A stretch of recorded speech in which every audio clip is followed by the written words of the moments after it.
He thought he had a suspect in cuffs. He did not know he was manhandling the very man who signs his search warrants. Picture this: a quiet evening in an upscale neighborhood. A man sits on his own porch sipping tea, enjoying the fruits of a long career in federal law. Then a patrol car screeches to a halt. An arrogant officer steps out, hand on his holster, eyes full of prejudice, seeing not a judge, but a target.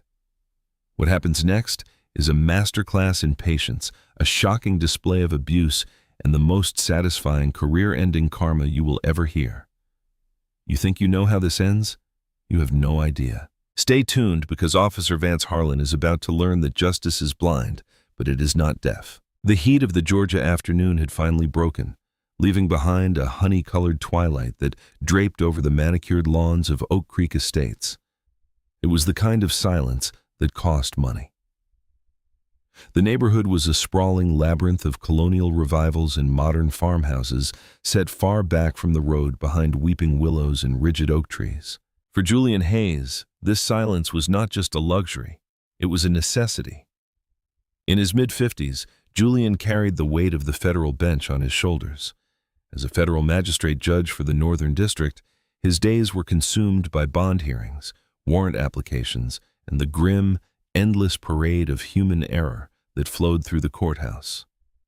He dealt with cartels, white-collar fraudsters, and interstate traffickers. His mind was a steel trap of case law and constitutional precedents honed by decades of grinding work, first as a fiercely intelligent public defender, then as a relentless prosecutor, and finally as the man with the gavel. But here, on his wraparound porch, he was not Your Honor, he was just Julian. He was dressed in his Sunday worst, as his wife Elena liked to call it, a faded, oversized gray hoodie from his undergraduate days at Howard University and a pair of loose basketball shorts. He was barefoot, his toes resting on the cool painted wood of the decking. In his hand was a glass of iced tea, the condensation dripping onto his knuckles. He took a sip, closing his eyes. The only sound was the rhythmic thwap-thwap of a sprinkler 3 houses down and the distant hum of a lawnmower. He loved this house. He had bought it years ago, the culmination of a lifetime of breaking ceilings. He was one of only 3 black families in Oak Creek, a statistic that did not bother him, though it certainly seemed to bother the Neighborhood Watch app from time to time. He picked up his tablet, scrolling through a draft opinion he needed to file soon. He adjusted his reading glasses, lost in the nuances of Fourth Amendment search and seizure laws. The irony of what was about to happen would not be lost on him later. But in that moment, the law was just words on a screen, abstract, logical, and safe. A blue jay landed on the railing, chirping loudly. Julian smiled without looking up. "I hear you, little man. Court is adjourned." He did not notice the black and white SUV creeping down the street. It was moving slower than the posted speed, prowling like a shark in shallow water. It was not a neighborhood security vehicle. It was a city police cruiser, slightly out of its usual jurisdiction, but technically within the bounds of the county mutual aid agreement. The cruiser slowed as it passed the Miller residence. It slowed again at the corner. Then it came to a complete, silent stop directly in front of Julian's driveway. Julian turned a page on his tablet, oblivious. He reached for his tea, missing the coaster slightly and correcting. The car door opened. A heavy boot hit the pavement. Officer Vance Harlan adjusted his belt. Harlan was young, with a haircut that was high and tight and a demeanor that was wound tighter. He had transferred to the department months ago from a rural county hours north, bringing with him a thick personnel file that had been conveniently overlooked during the hiring shortage. He was the type of officer who viewed the community not as people to protect, but as terrain to be occupied. To Harlan, everyone was guilty of something. It was just a matter of finding the statute. Harlan scanned the house, a pristine lawn, a BMW in the driveway, and a black man in a hoodie sitting on the porch staring at a tablet. In Harlan's mind, the equation did not balance. The hoodie did not match the BMW. The man did not match the zip code. The narrative in Harlan's head, fed by years of unchecked bias and an echo chamber of cynicism, wrote the script instantly. Lookout, burglar, squatter. Julian finally looked up as the car door slammed shut. He squinted through his glasses, seeing the uniformed officer walking up his long driveway. He did not feel fear. He was a federal judge, after all. He felt a mild annoyance. He assumed the officer was soliciting for the police benevolent fund, or perhaps notifying neighbors about a lost dog. Julian set his tablet down on the wicker table. He remained seated, his posture relaxed. He did not stand up, he did not wave. He waited. Harlan walked with his thumbs hooked near his belt buckle, his chest puffed out. He stopped at the bottom of the porch steps about 10 feet from where Julian sat. The elevation difference meant Julian was looking down at him, a dynamic Harlan clearly despised. "Help you, officer?" Julian asked. His voice was a deep baritone, the kind of voice that commanded a courtroom without shouting. Harlan did not answer immediately. He chewed gum aggressively, scanning the windows of the house as if expecting accomplices to jump out. Finally, his eyes locked onto Julian. "You live here?" Harlan asked. "Yes," Julian said simply. He picked up his tea again. "Can I help you with something specific?" Harlan's eyes narrowed. The lack of deference was triggering him. He was used to fear. He was used to... "Yes, sir. Sorry, sir." He was not used to a man in gym shorts looking at him like he was a minor inconvenience. "We've had reports of suspicious activity in the area," Harlan lied. There were no reports. The dispatch log was empty. "Break-ins, porch pirates. Is that right?" Julian took a sip of tea. "I haven't seen anything, but I appreciate the patrol. You can carry on." It was a dismissal, a polite verbal door slam. Harlan did not move. He took one step up the stairs. The wood creaked. "I'm going to need to see some ID, Harlan said, his hand drifting closer to his radio. Julian lowered his glass. The air on the porch suddenly felt very heavy. The birds seemed to stop singing. "Officer," Julian said, his voice dropping an octave, becoming the voice of the magistrate, "I am sitting on my own private property. I am not operating a vehicle. I am not suspected of a crime. I am under no legal obligation to identify myself to you." Harlan's face flushed a deep, angry red. He took another step up. He was now on the porch proper.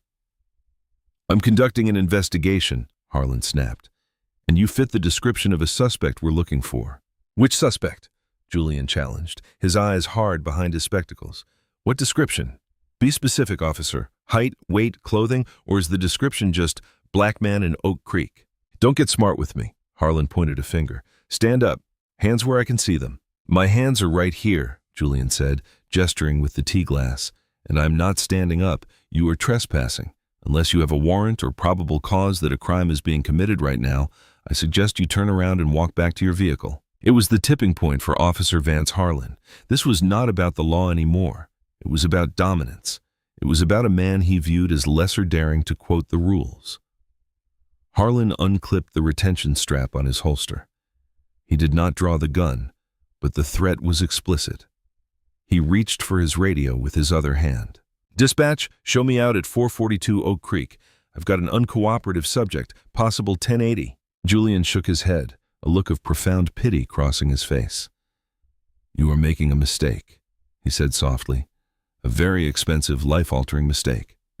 "Stand up!" Harlan screamed, his hand moving to his taser. "Last warning!" The shout echoed off the stately brick facades of the neighboring houses. Across the street, Mrs. Hargrove, a retired schoolteacher with a penchant for gardening and nosiness, paused while deadheading her roses. She peered over her hedge, her eyes widening as she saw the uniformed officer screaming at the nice man who always waved when he got the mail. She fumbled for her phone, not to record, but to call the police on the police, confused by the tableau. On the porch, the dynamic had shifted from tense to volatile. Julian Hayes remained seated. He knew the case law regarding contempt of cop. He knew that any sudden movement, even to stand up, could be interpreted as furtive or a bladed stance in a qualified immunity hearing. He had written opinions granting summary judgment to officers in difficult situations, and he had denied them in cases of clear abuse. He knew exactly where the line was. Officer Harlan had just sprinted across it. "I am telling you for the last time," Julian said, articulating every syllable with judicial precision. "I am Magistrate Judge Julian Hayes. I reside at this address. You have no probable cause to detain me." The words "Magistrate Judge" bounced off Harlan's consciousness like pebbles off a tank. He did not hear a title. He heard a lie. In Harlan's limited worldview, federal judges did not wear hoodies. They did not sit on porches in basketball shorts. They were old white men in oak-paneled rooms. This man was lying, and lying was resistance. "I don't care who you say you are," Harlan yelled, stepping forward and kicking the wicker table. The table skidded, and the glass of iced tea toppled, shattering on the deck. Amber liquid pooled around Julian's bare feet. "That's destruction of property," Julian noted calmly, though his heart rate was beginning to climb. He was disciplined, but he was human. The adrenaline was dumping into his system. "You're under arrest." Harlan lunged. He grabbed Julian by the wrist, yanking him upward. Julian was a big man, broad-shouldered and heavy, not easily moved. He did not fight back, but he did not help. He went limp, a tactic of passive resistance. "Stop resisting!" Harlan screamed, the mantra of the aggressor, ensuring the body cam audio favored him. He twisted Julian's arm behind his back with excessive force, leveraging the shoulder joint painfully. Julian grunted, pain shooting up his rotator cuff. "I am not resisting," he gritted out. "I am complying with your unlawful assault to prevent you from shooting me." "Shut up!" Harlan shoved Julian face first against the siding of his own house. The rough brick scratched Julian's cheek. The cold steel of the handcuffs clicked onto Julian's left wrist. Harlan wrenched the arm up high, forcing Julian to bend forward, then grabbed the right hand. Click, click, click. The ratchets tightened until they bit into the skin. "You're too tight," Julian said. "Loosen them." "Comfort isn't a priority for criminals," Harlan spat, breathing heavily. He was pumped, full of adrenaline, high on the capture. He had the suspect secured. He felt powerful. He dragged Julian to the edge of the porch steps. "Sit down." "I was sitting down before you attacked me," Julian replied dryly. He sat awkwardly on the top step, his hands pinned behind him, the metal digging into his spine. By now, the neighborhood was waking up. Mrs. Hargrove had been joined by Mr. Thorpe from next door, a corporate tax attorney who knew Julian professionally. Thorpe was jogging across his lawn, phone in hand, recording. "Hey," Thorpe shouted from the sidewalk. "Officer, what are you doing? That's Judge Hayes." Harlan whipped his head around. "Back up. Step back or you're next for obstruction." "You're arresting a federal magistrate on his own porch," Thorpe yelled, holding his phone steady. "I'm live streaming this, you idiot. You have no idea what you've done." Harlan hesitated. The word judge, coming from a white man in a polo shirt, hit different than it did coming from the suspect. Doubt flickered in his eyes for a microsecond, but his ego smothered it. He had already committed. To back down now would be to admit weakness. He doubled down. "He wouldn't ID. He resisted arrest," Harlan shouted back. He grabbed his radio. "Dispatch, I have one in custody. I need a supervisor on scene. Hostile crowd forming." "Hostile crowd?" Julian chuckled darkly from the step. "It's two neighbors, officer, and they are witnesses." Julian shifted his weight. The pain in his shoulder was throbbing. "Officer, I have a medical condition. My circulation is being cut off. You are required to check the fit of the cuffs." "You'll survive," Harlan sneered, leaning against the porch railing, trying to look casual while his heart hammered against his ribs. He felt the eyes of the neighbors. He saw more phones coming out. Inside the house, Elena Hayes had been napping. The shouting woke her. She came to the front door, opening it just as Harlan was leaning back. She saw her husband, the man she had loved for decades, handcuffed like a common criminal on their porch steps, bleeding slightly from a scratch on his face. She did not scream. Elena was a former emergency room nurse. She went cold. "Julian," she said, her voice trembling with suppressed rage. "Stay inside, Elena," Julian said quickly. "Call Chief Lawson. Use the personal number. Tell him his boys are lost." Harlan turned to Elena. "Ma'am, step back inside. This is a crime scene." "This is my house," Elena snapped, her eyes blazing. "And that is my husband. What is he charged with, being black on a Sunday?" "He's detained for investigation of burglary and resisting arrest," Harlan said, reciting the script. "Burglary?" Elena let out a sharp, incredulous laugh. "He's wearing his college hoodie. The keys to that car are in his pocket." "You absolute fool!" She slammed the door, not to retreat, but to get to the phone. Harlan shifted uneasily. The narrative was crumbling. The burglar had a wife inside the house, the hostile crowd was shouting legal statutes at him, and the man in cuffs was sitting there with a look of terrifying calm. Julian looked up at Harlan. "You know," he said conversationally, "I signed a warrant for a Title III wiretap this morning. I spoke with the United States Attorney about police misconduct protocols last week, and right now I am thinking about Title 42, United States Code, Section 1983. Do you know what that is, Officer Harlan?" Harlan did not answer. He stared at the driveway, praying for backup. Then the sirens started. Not one, not two, but a symphony of them. First, the local precinct backup. 2 more cruisers screeched around the corner, lights flashing. Then a black SUV with tinted windows. Then another unmarked sedan. Harlan exhaled, thinking the cavalry had arrived to save him. He watched as 2 officers from his shift, Miller and Davies, jumped out of the first cruiser. They ran up the driveway, hands on their holsters. "Harlan, you good?" Miller shouted. "Yeah, suspect is non-compliant. Crowd is—" Miller skidded to a halt. He looked at the man sitting on the steps. He looked at the house. He looked at the BMW.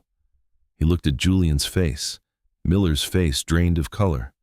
He had been in Julian's courtroom weeks ago for a suppression hearing. He had been grilled by Julian on proper chain of custody. Oh no," Miller whispered. He looked at Harlan with wide, horrified eyes. "Harlan, take them off." "What?" Harlan blinked. "Take them off right now," Miller hissed, lunging forward. "That's Judge Hayes, you idiot." Before Miller could reach the keys, the black SUV slammed into the curb, hopping the grass slightly. The door flew open. Chief of Police Grant Lawson stepped out. He was not in uniform. He was in golf attire, his face purple with exertion and rage. He did not walk. He stormed. Behind him, the unmarked sedan stopped. 2 men in suits got out. FBI.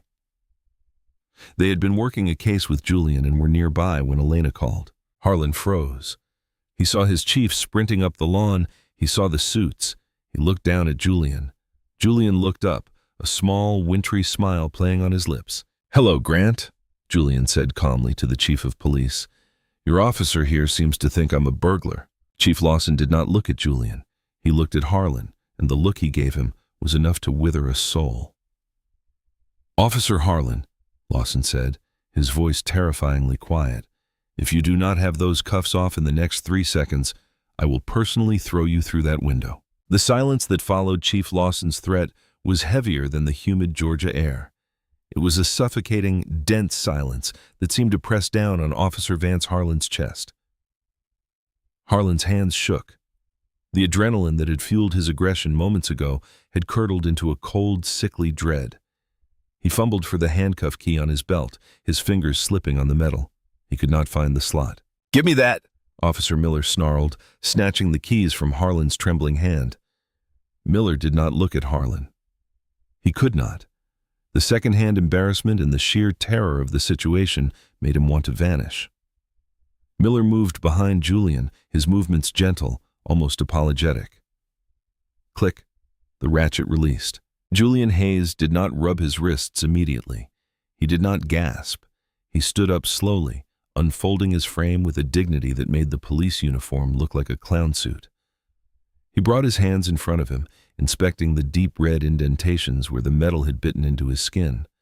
There was a small trickle of blood on his left wrist where the skin had broken. "Judge Hayes," Chief Lawson said, his voice tight, stepping onto the porch. He looked like a man watching his career burn down in real time. I don't have words. Are you all right?" Julian looked at the chief. They had played golf together at the charity fundraiser months prior. They had discussed sentencing guidelines over scotch. Now Lawson was looking at him like he was a bomb that had already detonated. "I'm injured, Grant," Julian said, his voice flat. "I have nerve damage in my right hand. I can feel the tingling.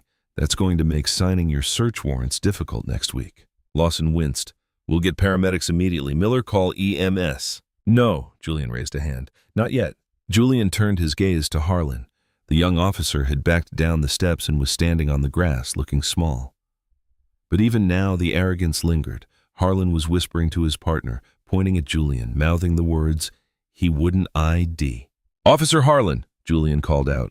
Harlan looked up, startled. "Yeah, Your Honor." Special Agent Nicole Kane of the FBI barked, stepping out of the unmarked sedan. She walked up the driveway, her badge hanging from her neck. You address him as Your Honor or Judge Hayes. Do you understand me? Harlan swallowed hard. Yes, ma'am. Come here, Julian said. Harlan hesitated. He looked at his chief. Lawson nodded, a sharp, angry jerk of the head. Harlan walked back up the steps, standing 2 feet from the man he had just assaulted. Do you know why I did not identify myself? Julian asked quietly. Harlan's jaw tightened. Policy says, the law, Julian interrupted, says that a citizen on his own property, suspected of no specific articulable crime, has the right to be left alone. I did not identify myself because I did not have to, and I wanted to see if you were an officer of the law or a bully with a badge. Julian leaned in, his voice dropping to a whisper that only Harlan and the chief could hear. You failed the test, son, and now you are going to be the lesson. I was doing my job, Harlan muttered, unable to help himself. You fit the profile? Julian raised an eyebrow. A black man in a house that costs more than you will make in 10 lifetimes. That profile? That's enough, Lawson snapped. He turned to Harlan. Turn around. Harlan blinked. Chief, turn around, Lawson roared. Harlan turned. Lawson reached out and unclipped the radio from Harlan's shoulder. Then with a yank that nearly pulled Harlan off balance, he ripped the badge from Harlan's shirt. The fabric tore slightly. Gun, Lawson demanded. Harlan's eyes watered. This was the ultimate shame to be disarmed in the field. Chief, come on. It was a mistake. He resisted. You saw the body cam. I'm going to watch every second of that body cam, Lawson said, taking the Glock from Harlan's holster and handing it to Miller. And I pray to God it malfunctions. Because if the audio is clear, you are going to prison. Get him out of here, Lawson ordered. Miller, put him in the back of the squad. He is not driving. He is suspended pending an internal investigation, effective immediately. As Miller led a stunned, pale Harlan away, the neighbors, who had gathered in a semicircle on the sidewalk, began to applaud. It was not a raucous cheer, but a slow, condemning clap. Mr. Thorpe was still filming. Julian watched the cruiser door slam shut on Harlan. He did not feel triumph. He felt exhausted. Elena stepped out of the house, carrying a towel and a bag of ice. She walked past the chief of police without looking at him and went straight to her husband. She gently wrapped the ice around his wrists. I'm calling your doctor, she said softly. I'm fine, Elena. You are not fine, she hissed, tears finally spilling over. He could have killed you, Julian, if you had reached for your phone, if you had stood up too fast. She did not finish the sentence. She did not have to. Every black person in America knew how that sentence ended. Lawson cleared his throat. Judge, I want to assure you the department will handle this. We will do a full internal review. We will handle this in-house. Julian looked up from the ice pack. The in-house comment was exactly what he expected. The blue wall of silence was already trying to erect itself. Grant, Julian said, his voice hardening, you are not handling this in-house. This is a federal matter now. Lawson paled. Julian, come on. It is a bad stop. It is assault, maybe. But let us not blow this up. He deprived me of my civil rights under color of law, Julian recited. Title 18, United States Code, Section 242. That is a federal crime. And since I am a federal magistrate and he interfered with my ability to perform my duties by injuring my hand, Julian looked at the FBI agent standing by the BMW. Agent Kane nodded grimly. The Bureau is already opening a file, Chief. We are taking jurisdiction, and we are taking the body cam footage now before it gets corrupted or lost in your server room. Lawson looked defeated. He knew the game was over before it started. Miller, Lawson shouted, give the agents the SD card from Harlan's camera. Do not touch it. Do not pass go. Julian sat back down on his wicker chair. The sun had fully set now. The porch light flickered on. I'm going to the hospital, Julian announced. I need every bruise, every scratch, and every nerve impulse documented. And then, Grant, then I am calling the press. The video hit the internet the next morning. Mr. Thorpe had not just recorded it. He had uploaded it with the hashtag Judge in Cuffs. By the time Julian woke up after a fitful sleep, aided by heavy painkillers, the video had millions of views. The clip was damning. It showed the calm, seated judge and the escalating manic aggression of Officer Harlan. It showed the kick to the table. It showed the violent wrenching of the arm. And most crucially, it captured the audio perfectly. I don't care who you say you are. Julian watched it on his tablet in the kitchen. His right hand was in a soft cast. The doctor had confirmed a severe sprain and potential nerve impingement in the ulnar nerve. It is everywhere, Julian, Elena said, pouring him coffee. She looked tired. Her phone had been ringing since dawn. CNN, Fox, MSNBC. They were all camped at the end of the subdivision. The HOA was furious. Let them be furious, Julian muttered. I pay my dues. His phone buzzed. It was Thomas Wright, the rep for the Fraternal Order of Police. Wright was a legendary fixer, a man who had saved the careers of cops who had done far worse than Harlan. He was known as the Teflon Don of police unions. Julian let it go to voicemail. 10 minutes later, the news cut to a live press conference at the police station. Chief Lawson stood at the podium, looking like he had not slept. But standing next to him, surprisingly, was not Harlan, but Thomas Wright. Wright was a short, stocky man with a thick neck and a thicker accent. Good morning, Lawson began. We are aware of the incident involving Officer Harlan and Judge Hayes.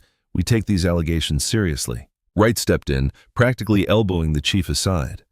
Let's be clear, Wright boomed into the microphones. The video you are seeing is a snippet. It lacks context. Officer Harlan was responding to a call for service in a high-crime area. Oak Creek is a high-crime area, a reporter shouted. Wright ignored the question. Officer Harlan followed protocol. The suspect... Wright paused, catching himself. The individual refused a lawful order to identify. When an officer fears for his safety, he detains. That is the law. We stand by Officer Harlan. He is a decorated veteran who deserves due process, not a trial by Twitter. Julian turned off the tablet. Decorated veteran, he scoffed. He has been on the force months. They are going to smear you, Elena said, sitting down opposite him. You know that, right? They are going to dig up every acquittal you ever signed.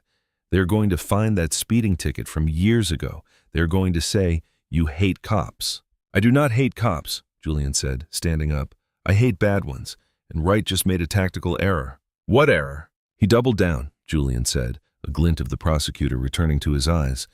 If they had apologized, if they had thrown Harlan to the wolves immediately, I might have settled for a civil suit and his resignation. But now they are claiming what he did was policy. Julian walked to the window. If it is policy to assault a sitting federal judge on his porch, then the policy is unconstitutional, and that means I can sue the city, the union, and the department for systemic failure. Wright just handed me the keys to the Treasury. Later that afternoon, Vance Harlan sat in his living room, the blinds drawn. His wife, Jessica, was crying in the kitchen. They are saying you are a racist, Vance, she sobbed. My mom called. She saw it on Facebook.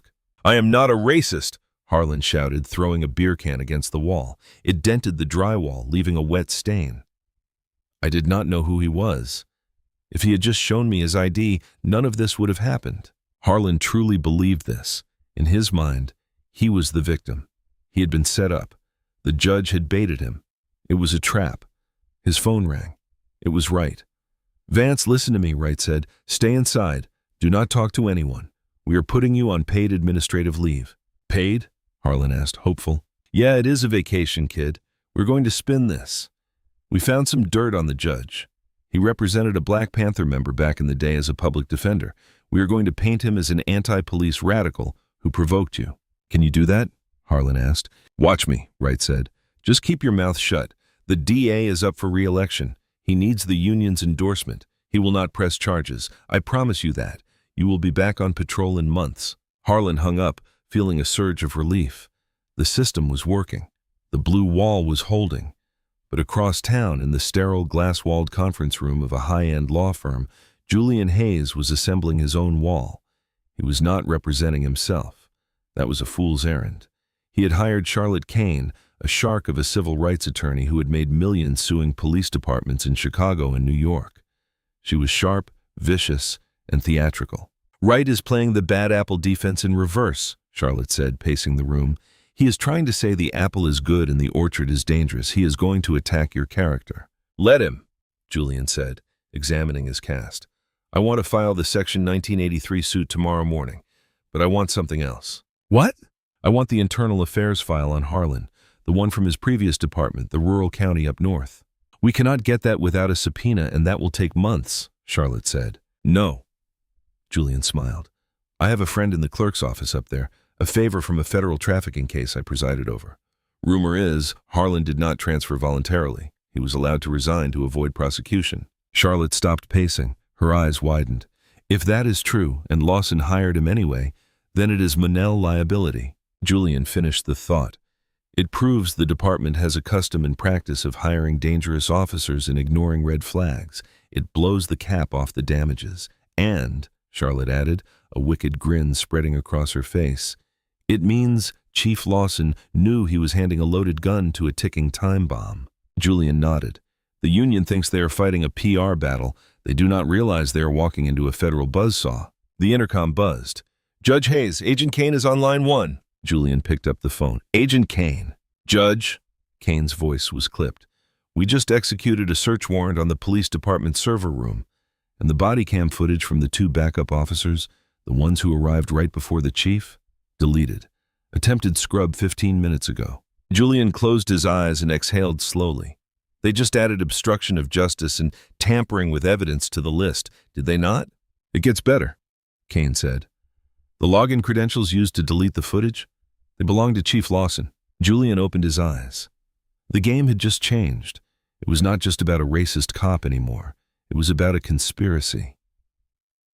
Kane, Julian said, his voice dropping to that terrifyingly calm register, go arrest the chief of police.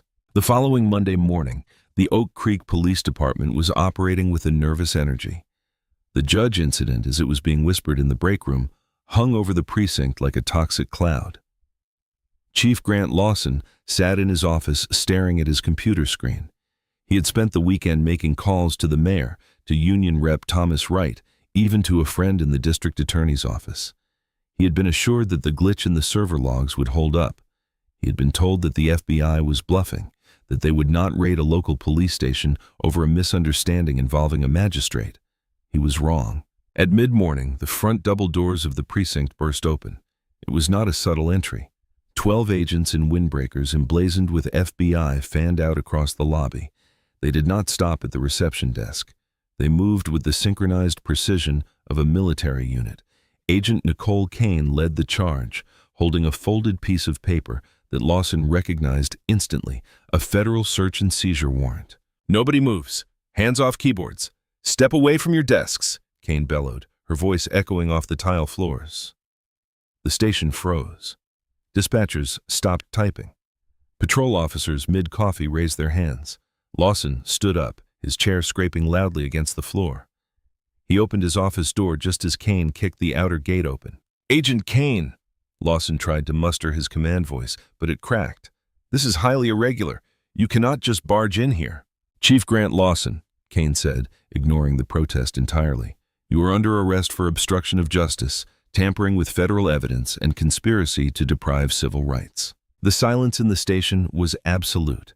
Every officer watched as their chief, the man who signed their paychecks, the man who held the keys to their promotions, was spun around and handcuffed. You are making a mistake, Lawson hissed, his face flushing a deep crimson. I have friends in D.C. You are going to need them, Kane replied, tightening the cuffs. We recovered the deleted footage, Grant. Your IT guy rolled on you minutes ago. We have the keystroke logs. We know you used your admin password to wipe the backup officers' body cams. Lawson's knees buckled. The IT guy, a nervous civilian employee named Gary, was the weak link he had not accounted for. Get him out of here, Kane ordered. 2 agents marched the chief past his own subordinates. The shame was palpable. Officers looked down, refusing to meet his eyes. The blue wall was not just cracking, it was being demolished with a sledgehammer. Meanwhile, Vance Harlan was sitting on his couch watching television, nursing a hangover. He was still under the impression that this was a temporary storm. Wright had promised him the union lawyers would stall the investigation until the news cycle moved on to the next tragedy. Then his phone exploded with notifications. Chief Lawson arrested by FBI. Federal raid at Oak Creek PD. DOJ opens pattern or practice investigation. Harlan dropped the remote. His stomach churned. If the chief was down, who was protecting him? He dialed right. It went to voicemail. He dialed his sergeant. Voicemail. He dialed Miller, his partner. "Do not call me, Harlan," Miller answered. His voice was hushed and panicked. "Miller, what is happening?" "They took the chief. They took everyone's hard drives, man," Miller whispered. "The feds are tearing the place apart. They are looking for your file, Harlan, the real one." "My file?" Harlan felt a cold sweat prickle his neck. "What file?" "The one from your previous department, the rural county up north," Miller said. "The one Lawson hid in his safe. Rumor is, you did not just resign from your last job. Rumor is, you beat a kid half to death and Lawson buried it as a favor to your uncle in the state senate." The line went dead. Harlan stared at the phone. It was not just a rumor. It was the truth. Years ago, he had fractured a teenager's orbital socket during a traffic stop. The county had settled with a strict non-disclosure agreement, and Harlan had been allowed to resign quietly. Lawson had hired him, knowing all of it, bypassing the background check because Harlan's uncle, a powerful state senator, had promised Lawson funding for new tactical gear. It was a quid pro quo, and now the FBI had the safe. That evening, Julian Hayes sat in his library, his hand still wrapped in a brace. Charlotte Kane, his attorney, sat opposite him, a stack of documents on the mahogany desk. "They found it," Charlotte said, a predatory smile on her lips. "The ghost file. Lawson kept a physical copy in his personal safe, probably as leverage. Rumor is, Harlan did not transfer voluntarily. He was allowed to resign to avoid prosecution." Charlotte stopped pacing. Her eyes widened. "If that is true, and Lawson hired him anyway, then it is Monell liability." Julian finished the thought.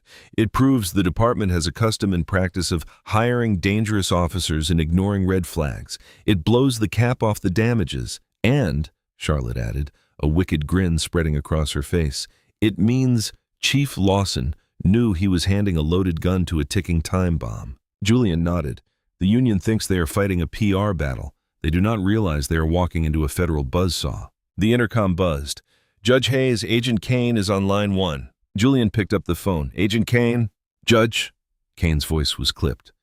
"We just executed a search warrant on the police department server room. And the body cam footage from the 2 backup officers, the ones who arrived right before the chief? Deleted. Attempted scrub this morning." Julian closed his eyes and exhaled slowly.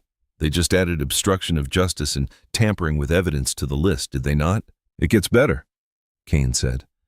"The login credentials used to delete the footage, they belong to Chief Lawson." Julian opened his eyes. The game had just changed. It was not just about a racist cop anymore. It was about a conspiracy.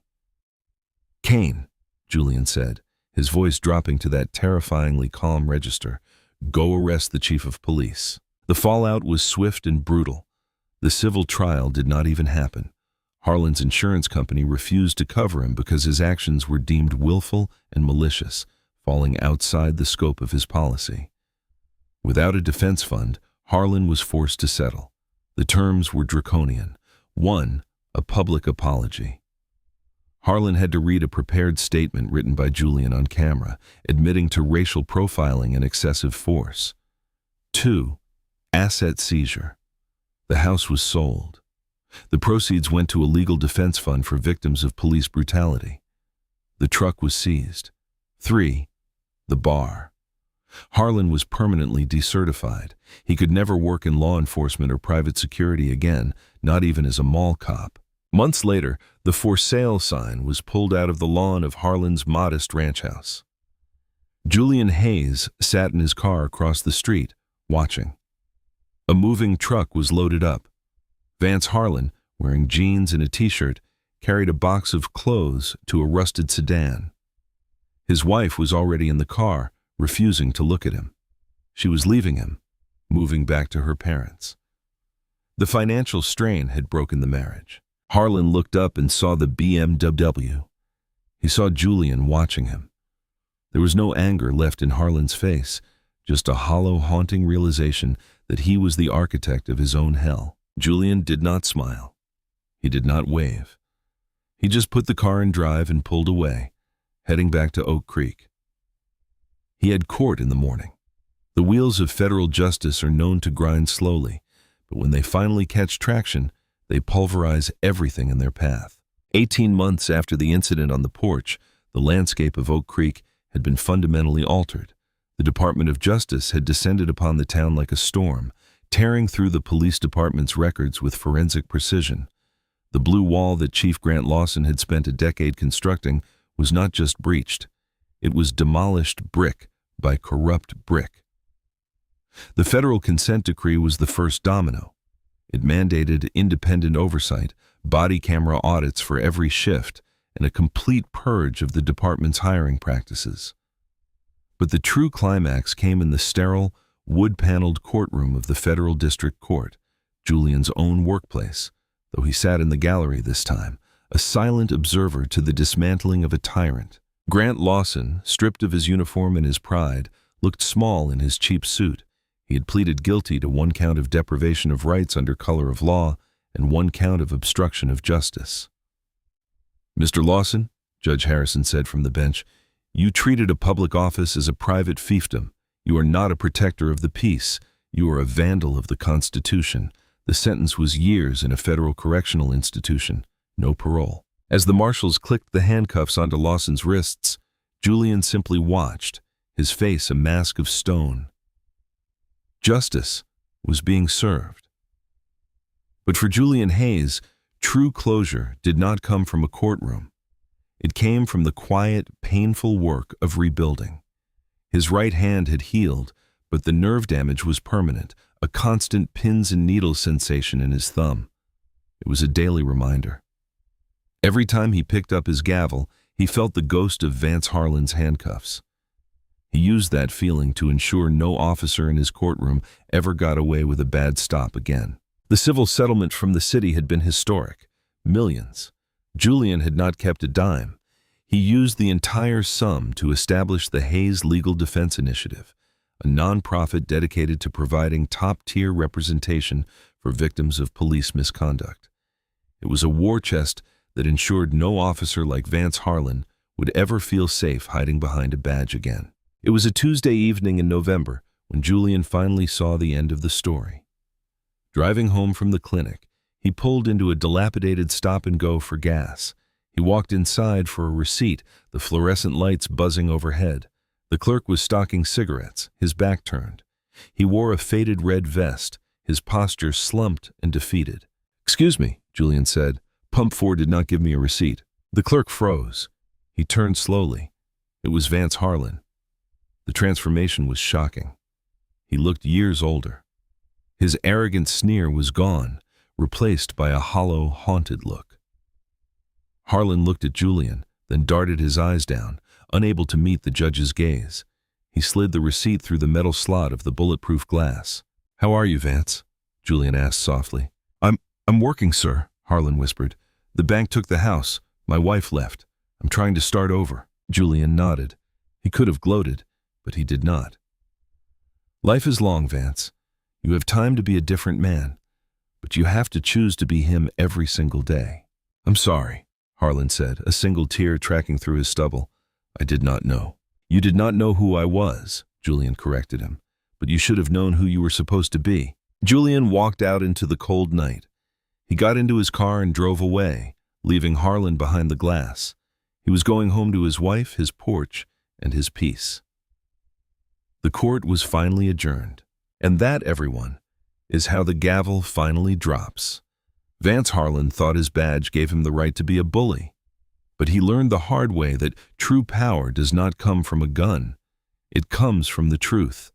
He lost his career, his home, and his family, all because he could not check his ego at the door. Meanwhile, Judge Hayes turned a moment of trauma into a legacy of justice that will protect his community for decades. This story is not just about one bad cop. It is about the system that protects them and what happens when someone finally has the resources to fight back. It begs the question, if Julian had not been a federal judge, how would this story have ended? We all know the answer, and that is the scariest part. What do you think? Did Harlan deserve a second chance, or was his punishment exactly what he earned? Let me know in the comments below.